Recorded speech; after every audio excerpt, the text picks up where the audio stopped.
How to restore old YouTube layout. Just launch your browser like you normally would, and the three dot upper right corner.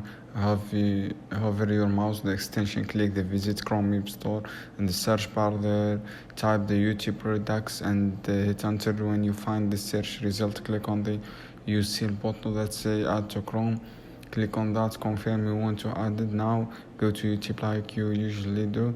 Click on the extension icon, the upper right corner, lock the YouTube Redux icon, click all in and tweak any setting you want, like how many video you want to see per row.